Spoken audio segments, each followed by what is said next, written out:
how to create an ecotourism and sustainable travel experience website for free using squarespace.com.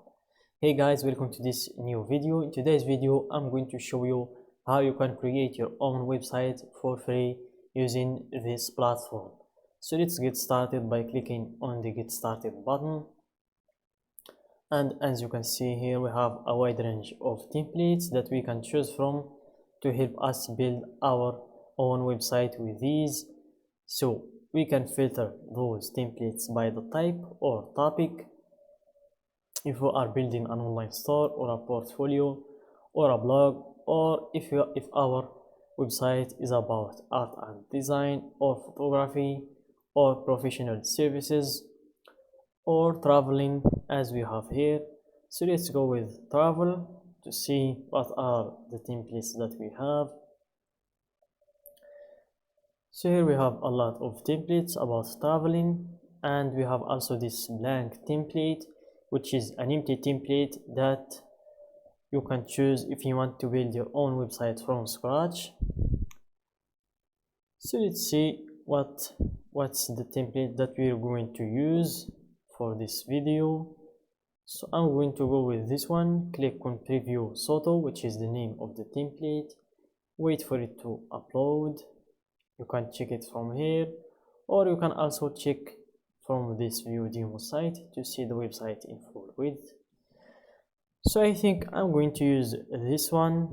Just close this tab and click on start with this design and wait a few seconds to set things up for you. When it's done, they will request you to give them a title for your website. So you can just type in your niche's name, or you can skip this part if you're not interested in giving it a title. For me, I'm just going to type in my niche's name, as you can see, and click on continue, and then close these tabs. I don't need them anymore. And here we have in our left a lot of sections that I'm going to go through each one of them and explain it for you. So I'm going to start with website, which is the place where you can adjust your pages by clicking on this button right here.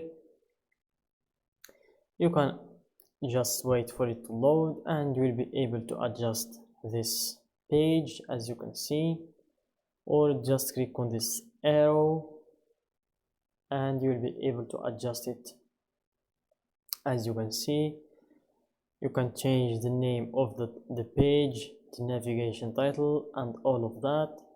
Let's close this one and let's go back to pages. And also by clicking on this one, you can proceed to the one that we were in before, as you can see, and you can always create new pages if you don't like the ones that you have. Then we have, let's go back to home and let's see the other sections like the commerce one. So in the commerce, you can manage your products or add new ones to your inventory, or you can manage your orders, inventory, customers, or choose more ways to sell like memberships or custom merch. Let's proceed to the next section, which is the marketing section, and it's pretty obvious for everything that is related to growing your audience, from email campaigns to SEO appearance to promotional pop-up to the announcement bar and your pixels and ads. Let's proceed to the next section, which is the scheduling section, and it's where you can set your calendar and set your availability time for your clients to book appointments with you or book meetings. Then we have the asset library, and it's where you can save your files.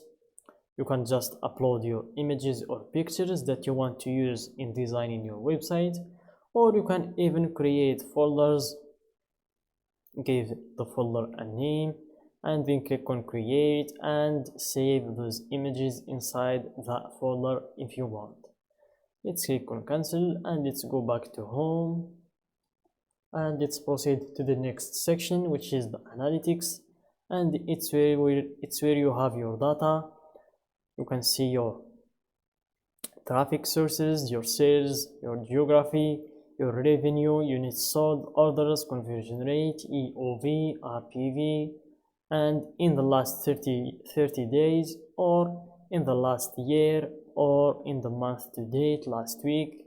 You can pretty much play with those adjustments to get the data you want. Let's go back to home and let's proceed to the next section, which is profiles, and it's basically where you can see the profiles of your clients. You can adjust them, or you can delete a profile of your clients, or you can see the subscribers, leads, customers, first time customers, repeat customers, and so on. You can filter them by their first name, last name, or you can also view their emails, so you can see all of that in this. Or you can also import subscribers to your audience. So that's it for the profile section. We can also see the settings section, and it's where you can set your domain name or your Google Workspace. As you can see, you can also change the site's availability from private to public. You can also change the site's languages, change the store payments if you want to set your payment processors, like connecting your Stripe account or your PayPal account or your Square account if you are from the United States only. You can also change the store's currency from the United States dollars to any other currency you like. So that's it for the settings section. Let's go back to home and let's proceed to the editing phase.